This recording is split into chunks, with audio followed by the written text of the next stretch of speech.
ಗಜೇಂದ್ರಗಡ ಪುರಸಭೆ ಕಾರ್ಯಾಲಯದಲ್ಲಿ ಶ್ರೀ ಶಿವಯೋಗಿ ಸಿದ್ದರಾಮೇಶ್ವರರ 854ನೇ ಜಯಂತ್ಯೋತ್ಸವವನ್ನು ಸಾಂಪ್ರದಾಯಿಕ ಶ್ರದ್ಧಾಭಕ್ತಿಯಿಂದ ಆಚರಿಸಲಾಯಿತು.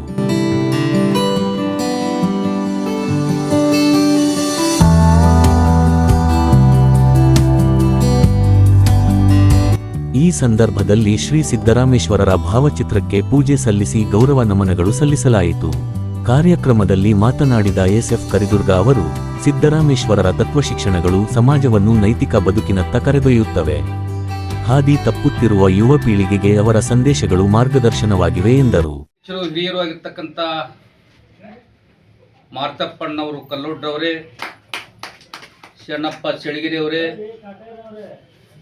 ನಮ್ಮ ಪುರಸಭೆಯ ಹಿಂದಿನ ಸ್ಥಾಯಿ ಕಮಿಟಿ ಅಧ್ಯಕ್ಷರಾಗಿರ್ತಕ್ಕಂಥ ಮುದಿಯಪ್ಪ ಮುದುಳವರೇ, ಯಲ್ಲಪ್ಪ ಬಂಕದವರೇ, ಗಿಡ್ಡಪ್ಪ ಪೂಜಾರವರೇ, ಅವರೇ ಎಲ್ಲ ಸಮಾಜದ ಹಿರಿಯರೇ, ಆಫೀಸಿನ ಎಲ್ಲ ಅಧಿಕಾರಿ ವರ್ಗದವರೇ, ಬಹುಶಃ ಅದ್ಭುತವಾಗಿ 3 ರೀತಿ ಕವಲುಗಳನ್ನು ಹೊಡೆದಿರತಕ್ಕಂಥದ್ದು. ಅದಿಷ್ಟನ್ನು ಇಲ್ಲಿ ಹೇಳಲಿಕ್ಕೆ ಆಗೋದಿಲ್ಲ. ಕೆಲವೊಂದು ವಿಚಾರಗಳನ್ನು ಇಲ್ಲಿ ಹಂಚಿಕೊಳ್ಳಿಕ್ಕೆ ನಾನು ಬಯಸ್ತೀನಿ. ಬಂಧುಗಳೇ, ಶಿವಯೋಗಿಗಳು, ಕರ್ಮಯೋಗಿಗಳು, ಕಾಯಿಕ ಯೋಗಿಗಳು, ವಚನ ಶ್ರೇಷ್ಠರು, ಬಸವಣ್ಣನವರಿಗೆ ಅತ್ಯಂತ ಅತ್ಯಂತ ಅತ್ಯಂತ ಹತ್ತಿರದ ಮಹಾತ್ಮ ಶರಣ ಅಂದ್ರೆ ಅದು ಸಿದ್ದರಾಮೇಶ್ವರು ಅಂತಕ್ಕಂಥದ್ದು ನಮಗೆಲ್ಲ ಗೊತ್ತಿರತಕ್ಕಂಥದ್ದು. ಬಹುಶಃ ನಿಮಗೆಲ್ಲರಿಗೆ ಗೊತ್ತಿರುವ ಹಾಗೆ ಸಿದ್ದರಾಮೇಶ್ವರರು ಸ್ವನ್ನಲಿಗೆ ಎಂದು ಉತ್ತರ ಸೊಲ್ಲಾಪುರದಲ್ಲಿ ಬಹುವಿ ಸಮಾಜದವರಾಗಿರ್ತಕ್ಕಂಥ ಸುಗ್ಗಲಾದೇವಿ ಮತ್ತು ಮುದ್ದೇಗೌಡರ ಮಗನಾಗಿ ಹುಟ್ಟಿದ ಮೇಲೆ ಸ್ವನ್ನಲಿಗೆಯಲ್ಲಿ ಬಡವರಿಗಾಗಿ ಕೆರೆಗಳನ್ನು ನಿರ್ಮಾಣ ಮಾಡ್ತಕ್ಕಂಥದ್ದು, ಶಾಲೆಗಳನ್ನು ಕಟ್ಟಿಸ್ತಕ್ಕಂಥದ್ದು, ಗುಡಿ ಗುಂಡಾರಗಳನ್ನು ಕಟ್ಟಿಸ್ತಕ್ಕಂಥದ್ದು, ದಾಸೋಹ ವ್ಯವಸ್ಥೆಯನ್ನು ಏರ್ಪಾಡು ಮಾಡುವುದರ ಮೂಲಕ ಇಡೀ ಕರ್ನಾಟಕಕ್ಕೆ ಮಾತ್ರ ಅಲ್ಲ, ಬಹಳಷ್ಟು ರಾಜ್ಯಗಳಿಗೆ ಪರಿಚಯ ಆಗ್ತಾರೆ. ಅಂತ ಸಂದರ್ಭದಲ್ಲಿ ಇನ್ನೊಂದು ಕಡೆ ಬಸವ ಕಲ್ಯಾಣದಲ್ಲಿ ಬಸವಣ್ಣವರು ಕಾಯಕದ ಮೂಲಕ ದೇವರನ್ನ ದೇಹಕ್ಕೆ ವರ್ಗಾಯಿಸುವ ಮೂಲಕ ಬಹಳ ಅದ್ಭುತವನ್ನು ಕಾರ್ಯ ಮಾಡತಕ್ಕಂಥ ಕೆಲಸವನ್ನು ಮಾಡ್ತಾರೆ. ಆ ಸಂದರ್ಭದಲ್ಲಿ ಸ್ವನ್ನಲಿಗೆಯ ಸಿದ್ದರಾಮೇಶ್ವರರನ್ನ ಬಸವ ಕಲ್ಯಾಣಕ್ಕೆ ತಂದರೆ ಬಸವ ಕಲ್ಯಾಣ ಇನ್ನಿಷ್ಟು ಬೆಳಗಿತ್ತು, ಮಹಾಜ್ಯೋತಿ ಇನ್ನಿಷ್ಟು ಹಬ್ಬಿತ್ತು ಅಂತಕ್ಕಂಥ ಉದ್ದೇಶ ಇಟ್ಟುಕೊಂಡು ಬಸವ ಕಲ್ಯಾಣದ ಚರ್ಚೆ ನಡೀತಿತ್ತು. ಇದು ಸತ್ಯಕ್ಕೆ ಸಮೀಪವಾಗಿರ್ತಕ್ಕಂಥದ್ದು ಅಂತಕ್ಕಂಥ ತಿಳ್ಕೊಂಡಂಥ ಅಲ್ಲಮ ಪ್ರಭುಗಳು ಹೋಗಿ ಸಿದ್ದರಾಮೇಶ್ವರನ್ನ ಬಸವ ಕಲ್ಯಾಣಕ್ಕೆ ಕರ್ಕೊಂಡು ಬರ್ತಾರೆ. ಬಸವ ಕಲ್ಯಾಣಕ್ಕೆ ಬಂದಂಥ ಸಂದರ್ಭದಲ್ಲಿ, ಸಿದ್ದರಾಮೇಶ್ವರನ್ ಬಂದಂಥ ಸಂದರ್ಭದಲ್ಲಿ 777 ಶರಣರು ಅದ್ಭುತವಾಗಿ ಅವ್ರನ್ನ ಸ್ವಾಗತ ಮಾಡ್ತಾರ. ಯಾಕೆ ಅದ್ಭುತವಾಗಿ ಸ್ವಾಗತವನ್ನು ಮಾಡ್ತಾರಂದ್ರ 777 ಶರಣರು ಏನಿದ್ರಲ್ಲ ಅವರೆಲ್ಲರಿಗಿಂತ ಅತ್ಯಂತ ಕರ್ಮಯೋಗದಲ್ಲಿ, ಶಿವಯೋಗದಲ್ಲಿ, ಯೋಗದಲ್ಲಿ, ಶಿವಜ್ಞಾನದಲ್ಲಿ, ಭಕ್ತಿಯಲ್ಲಿ ಬಹಳ ದೊಡ್ಡ ಶಕ್ತಿ ಹೊಂದಿರತಕ್ಕಂಥ ಸಿದ್ದರಾಮೇಶ್ವರ ಬರಮಾಡ್ಕೊಳ್ತಾರ. ಆಗ ಸಿದ್ದರಾಮೇಶ್ವರರು ಬಸವ ಕಲ್ಯಾಣದಲ್ಲಿ 68,000 ವಚನಗಳನ್ನು ಬರೀತಾರೆ. 68,000 ವಚನಗಳಂದ್ರೆ ಸಾಮಾನ್ಯ ಅಲ್ಲ. ಆ 68,000 ವಚನಗಳನ್ನು ಬರೆಯುವುದ್ರ ಮೂಲಕ ಜಗತ್ತಿಗೆ ಏನು ಸಂದೇಶ ಕೊಡ್ತಾರಂದ್ರೆ, ಧರ್ಮ ಉಳಿಬೇಕಾದ್ರೆ, ಜಾತಿ ವ್ಯವಸ್ಥೆ ಹೋಗಬೇಕಾದ್ರೆ, ಸಮಾಜವನ್ನು ಕಟ್ಟಬೇಕು ಅಂತಕ್ಕಂಥ ನಿಟ್ಟಿನಲ್ಲಿ ಬಸವಣ್ಣರ ಜೊತೆ ನಿಂತುಕೊಂಡು ಸಮಾಜ ಕಟ್ಟಲಿಕ್ಕೆ ನಿಂತವರು ಅದು ಯಾರಾದರೂ ಇದ್ರೆ ಅದು ನಮ್ಮ ಗುರು, ಭವಿಗುರು ಸಿದ್ದರಾಮೇಶ್ವರು ಅಂತಕ್ಕಂಥ ಹೆಮ್ಮೆಯನ್ನು ನಾವು ಒಟ್ಟು ಹೇಳ್ಕೋಬೇಕಾಗ್ತೈತಿ ಬಂಧುಗಳೇ. ಇನ್ನೊಂದು ಬಹಳ ವಿಚಿತ್ರವಾದಂಥ ಸಂದರ್ಭ, ಅಂತರ್ಜಾತಿ ವಿವಾಹವನ್ನು ಬಸವಣ್ಣ ಮಾಡ್ತಾರಲ್ಲಿ. ಅಂತ ಸಂದರ್ಭದಲ್ಲಿ ಬಸವಣ್ಣನವರಿಗೆ ಅತ್ಯಂತ ಗಟ್ಟಿಯಾಗಿ ನಿಂತಂತ ಯಾವುದಾದ್ರೂ ಶರಣ ಇದ್ದರೆ ಅದು ಭವಿಗುರು ಸಿದ್ದರಾಮೇಶ್ವರು ಅಂತಕ್ಕಂಥದ್ದನ್ನ ನಾನು ಇಲ್ಲಿ ಹೇಳಲಿಕ್ಕೆ ಬೇಕಾಗತ್ತೆ. ಭಕ್ತಿಯಲ್ಲಿ ಬಸವಣ್ಣ ದೊಡ್ಡವ, ಕಾಯಕ ಯೋಗದಲ್ಲಿ ಬಸವಣ್ಣ ದೊಡ್ಡವ, ಆದರೆ ಶಿವಯೋಗದಲ್ಲಿ ಸಾಕ್ಷಾತ್ ಯೋಗದ ಮೂಲಕ ದಿನನಿತ್ಯ ಶಿವಲೋಕಕ್ಕೆ ಹೋಗಿ ಬರ್ತಕ್ಕಂಥ ಕೆಲಸ ಯಾರಾದರೂ ಮಾಡಿದ್ರೆ, ಅಂದ್ರೆ ಶಿವನಿಗೆ ಹತ್ತಿರ ಆಗಿರ್ತಕ್ಕಂಥ ವ್ಯಕ್ತಿ ಯಾರಾದರೂ ಇದ್ರೆ ಅದು ಭವಿಕುಲಗುರು ಸಿದ್ದರಾಮೇಶ್ವರರು ಅಂತಕ್ಕಂಥದ್ದನ್ನು ನಾನು ಹೇಳಬೇಕಾಗ್ತದೆ. ಅದಕ್ಕೆ ಸಿದ್ದರಾಮೇಶ್ವರರು ಹೇಳ್ತಾರೆ, ಒಂದ್ ಕಡೆ ಕಾಯಕವನ್ನು ಮಾಡ್ಬೇಕ್ರಿ, ಬಂದಂತ ದುಡಿಮೆಯಲ್ಲಿ ದಾಸವನ್ನು ಮಾಡಬೇಕು. ನೀವು ಗಳಿಸಿರ್ತಕ್ಕಂಥ ಕಾಯಕದ ಮೂಲಕ ಗಳಿಸಿರ್ತಕ್ಕಂಥ ಹಣ ನಿಮ್ಮದಲ್ಲ, ಅದು ಈ ಭಗವಂತ ಕೊಟ್ಟಿರ್ತಕ್ಕಂಥದ್ದು. ಅದಕ್ಕೆ ಭಗವಂತ ಕೊಟ್ಟಂತ ಈ ಹಣದಲ್ಲಿ ಹಸಿದವರಿಗೆ, ಬಡವರಿಗೆ, ದೀನದಲಿತರಿಗೆ ಅನ್ನ ಹಾಕಬೇಕು. ಅದರ ಜೊತೆಗೆ ಶಿವಭಕ್ತಿಯನ್ನು ಮಾಡಬೇಕು. ಹಾಗಾದ್ರೆ ಶಿವಭಕ್ತಿ ಹೇಗಿರ್ಬೇಕಪ್ಪ ಅಂದ್ರ ಅದು ಡಾಂಬಿಕರವಾಗಿರಬಾರದು. ಶಿವಭಕ್ತಿ ನಮ್ಮ ಭೋಗಕ್ಕಾಗಿರಬಾರದು. ಶಿವಭಕ್ತಿ ನಮ್ಮ ಸ್ವಾರ್ಥಕ್ಕಾಗಿ ಇರಬಾರದು. ಶಿವಭಕ್ತಿ ಲೋಕ ಕಲ್ಯಾಣಕ್ಕಿರಬೇಕು, ಸಮಾಜ ಕಲ್ಯಾಣಕ್ಕಿರಬೇಕು, ಬಡವರ ಪರವಾಗಿರ್ಬೇಕಂತ ಜಗತ್ತಿಗೆ ಸಾರತಕ್ಕಂಥ ಯೋಗಿ ಸಿದ್ದರಾಮೇಶ್ವರರು ಒಂದು ದಿನ ಶಿವಲೋಕಕ್ಕೆ ಹೋಗ್ತಾರಂತೆ.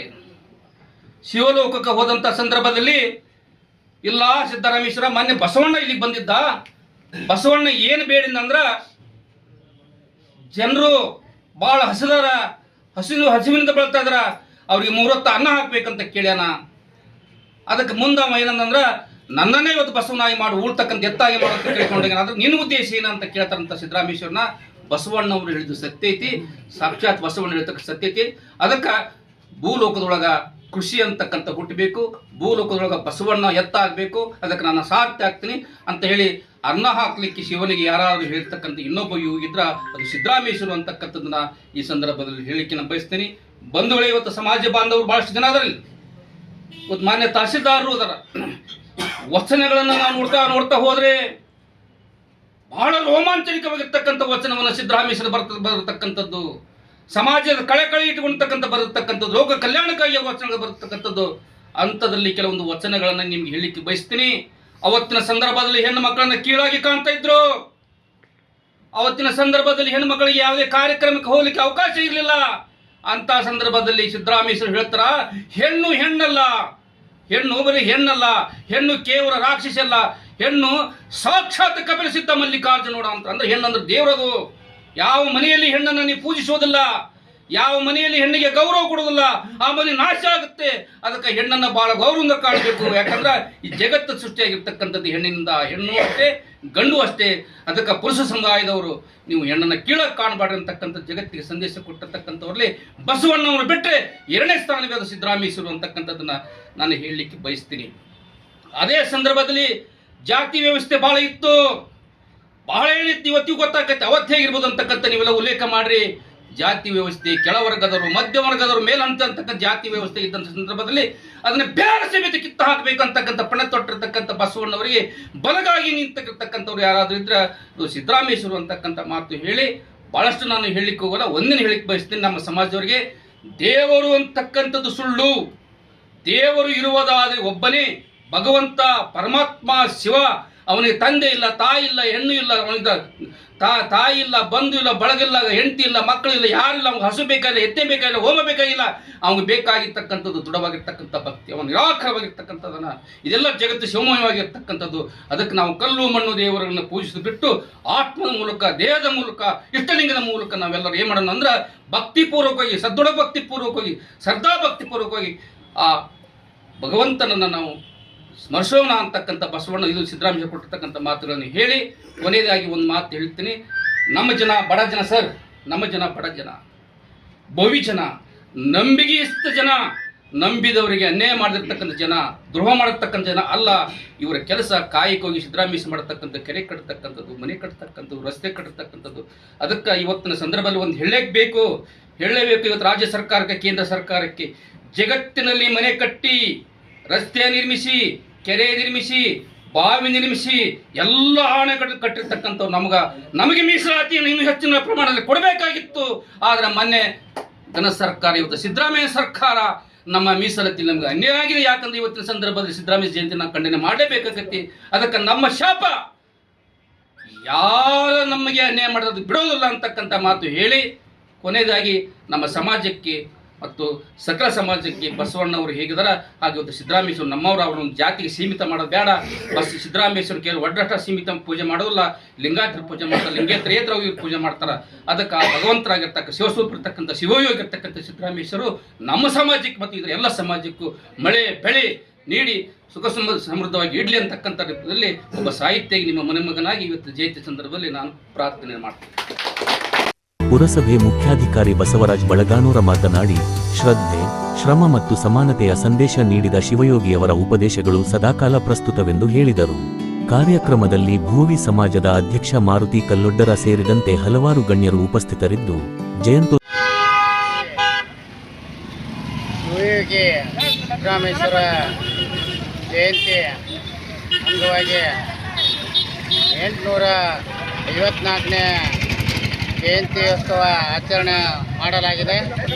ಆದ ಕಾರಣ ಶ್ರೀ ಶಿವಯೋಗಿ ಸಿದ್ದರಾಮೇಶ್ವರ ಕಾಯಕಯೋಗಿ, ಕರ್ಮಯೋಗಿ, ಜ್ಞಾನಯೋಗಿ, ಹಲವು ಯೋಗಿಗಳ ಪೀಠದ ಕಲ್ಯಾಣ ಕರ್ನಾಟಕದ ಶೂನ್ಯ ಪೀಠದ 3ನೇ ಅಧ್ಯಕ್ಷರಾಗಿ ಆಯ್ಕೆಯಾಗಿರುವ ಕೊಲ್ಲಾಪುರದ ಸಿದ್ದರಾಮೇಶ್ವರ ಶಿವಯೋಗಿ ಸಿದ್ದರಾಮೇಶ್ವರಗಳನ್ನು ಜಯಂತಿಯನ್ನು ಆಚರಣೆ ಮಾಡಲಾಗಿದೆ. ಪ್ರತಿ ಜಿಲ್ಲೆಯಲ್ಲಿ ಪ್ರತಿ ನಮ್ಮ ಕರ್ನಾಟಕ ರಾಜ್ಯವನ್ನು ಈ ದಿವಸ ವಿಜೃಂಭಣೆಯಿಂದ ಜಯಂತಿಯನ್ನು ಆಚರಣೆ ಮಾಡಲಾಗಿದೆ. ನಮ್ಮ ಕುಲಗುರುಗಳಾದ ಸಿದ್ದರಾಮೇಶ್ವರ ಜಯಂತಿಯನ್ನು ಅದ್ಧೂರಿಯಾಗಿ ಆಚರಣೆ ಮಾಡಿದ್ರೆ ಬಂದಿರ್ತೀವಿ. ಇನ್ನು ಮುಂದಾದರೂ ಕೂಡ ಈ ಜಯಂತಿಯನ್ನು ಅದ್ಧೂರಿಯಾಗಿ ಮಾಡುತ್ತಾ ಹೋಗ್ತೀವಿ ಅಂತೇಳಿ ನನ್ನ 2 ಮಾತುಗಳು ಮುಗಿಸ್ತೇನೆ.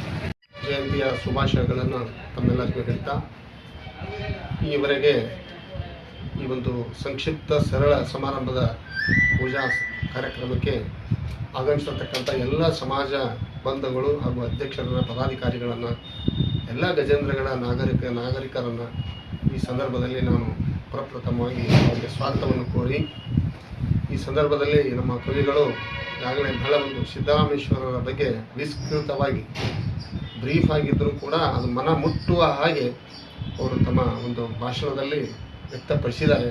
ಸಿದ್ದರಾಮೇಶ್ವರರು ಯಾರು, ಎಲ್ಲಿಂದ ಬಂದರು, ಸೊಲ್ಲಾಪುರ ಜಿಲ್ಲೆಯಿಂದ ಬಂದರು, ಅವರು ಎಲ್ಲಿ ಬಂದರು, ಬಸವಣ್ಣನ ಬಿಜ್ಜಳ ಆಸ್ಥಾನಕ್ಕೆ ಬಂದರು. ಇವರು 700 ಜನ ಯೋಗಿಗಳು ಕೂಡ ಇವರನ್ನು ಬರಮಾಡಿಕೊಂಡ್ರು. ಅಂದರೆ ಆ 700 ಜನ ಅವ್ರನ್ನ ಬರಮಾಡಿಕೊಳ್ಬೇಕಾದ್ರೆ ಇವರು ಎಷ್ಟು ಶಕ್ತಿಶಾಲಿಯಾಗಿದ್ದರು ಅನ್ನುವಂಥದ್ದು ಅದರ ಮೇಲೆ ಅರ್ಥ ಆಗುತ್ತೆ.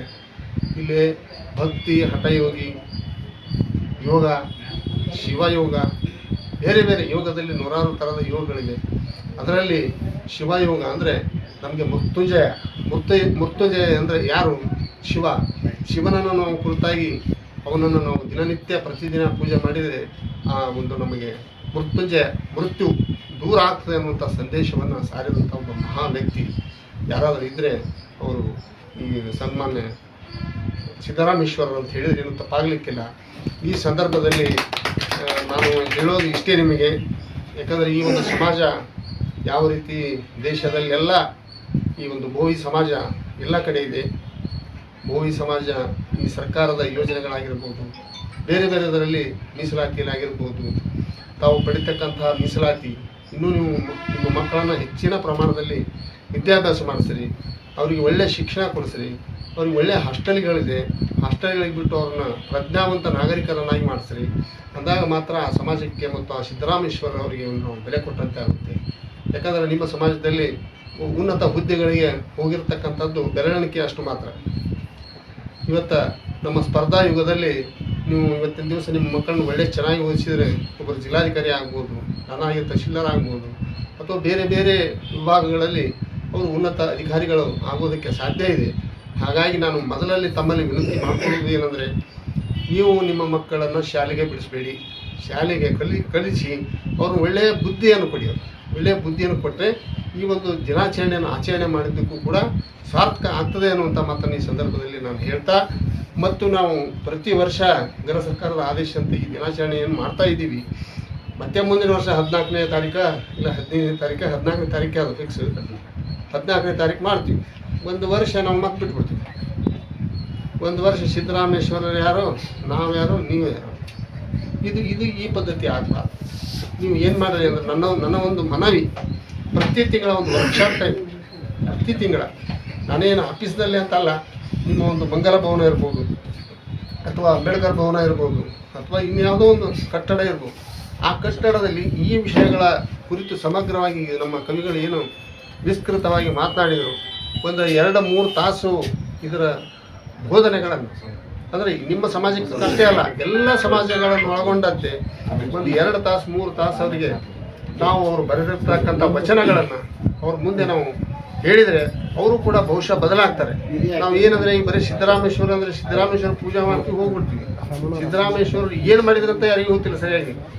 ಸಿದ್ದರಾಮೇಶ್ವರ ಬರೆದ ವಚನಗಳಂದ್ರೆ ಏನೇ ಗೊತ್ತಿಲ್ಲ. ಅದಕ್ಕೆ ದಯವಿಟ್ಟು ಆ ವಚನಗಳನ್ನು ನಾವು ಅರ್ಥ ಮಾಡ್ಕೋಬೇಕು. ಸಿದ್ದರಾಮೇಶ್ವರ ಇರ್ಬೋದು, ಬಸವಣ್ಣನವರು ಇರ್ಬೋದು, ಕನಕದಾಸರು ಇರ್ಬೋದು, ಡಾಕ್ಟರ್ ಬಾಬಾ ಸಾಹೇಬ್ ಅಂಬೇಡ್ಕರ್ ಅವರು ಬರೆದ ಸಂವಿಧಾನ ಇರ್ಬೋದು, ಸಂತ ಸೇವಾಲಾಲ್ ಅವರು ಬರೆದಂಥ ಇದು ಇರ್ಬೋದು. ಇಲ್ಲೇ ನಮ್ಮ ದೇಶದಲ್ಲಿ ಸಾವಿರಾರು ಕವಿಗಳು, ಯೋಗಿಗಳು, ಹಠಯೋಗಿಗಳು ಮಾಡಿದಂಥ ಸಾಧನೆಗಳು, ಪರಮಹಂಸರು ಇರ್ಬೋದು, ಸ್ವಾಮಿ ವಿವೇಕಾನಂದರವರು ಇರ್ಬೋದು, ಎಲ್ಲರ ಬಗ್ಗೆ ನಾವು ತಿಳಿದುಕೊಂಡಾಗ, ನಾವು ನಮ್ಮ ಜ್ಞಾನಾರ್ಜನೆ ಹೆಚ್ಚಾದಾಗ ನಾವು ಸ್ಟೇಜ್ ಮೇಲೆ ನಿಂತ್ಕೊಂಡು ಮಾತನಾಡೋದಕ್ಕೆ ನಮಗೆ ಧೈರ್ಯ ಬರ್ತದೆ. ನಮ್ಮಲ್ಲಿ ಜ್ಞಾನನೇ ಇಲ್ಲ, ನಮ್ಮಲ್ಲಿ ವಿಷಯನೇ ಇಲ್ಲ ಅಂತ ನಾವು ಮಾತಾಡೋಕ್ಕಾಗೋಲ್ಲ. ಇದು ಮಾತಾಡಬೇಕಾದ್ರೆ ನಾವು ಹಿರಿಯರು ಹೇಳಿದ್ದಾರೆ, ದೇಶ ತಿರುಗು ಇಲ್ಲ ಕೋಶ ಓದು, ಕೋಶ ಓದು ಇಲ್ಲ ದೇಶ ತಿರುಗು. ನಾವು ಎರಡೂ ಮಾಡಿಲ್ಲ ಅಂದರೆ ನಾವು ಇದ್ದು ಉಪಯೋಗ ಇಲ್ಲ. ನಾವು ಈ ದೇಶದಲ್ಲಿ ಹುಟ್ಟಿದ್ದೀವಿ, ಈ ಕರ್ನಾಟಕದಲ್ಲಿ ಹುಟ್ಟಿದ್ದೀವಿ. ಕರ್ನಾಟಕ ನನಗೇನು ಕೊಡ್ತು, ದೇಶ ನನಗೇನು ಕೊಡ್ತು ಅನ್ನೋದನ್ನು ನಾವು ವಿಚಾರ ಮಾಡೋದು ಬೇಡ.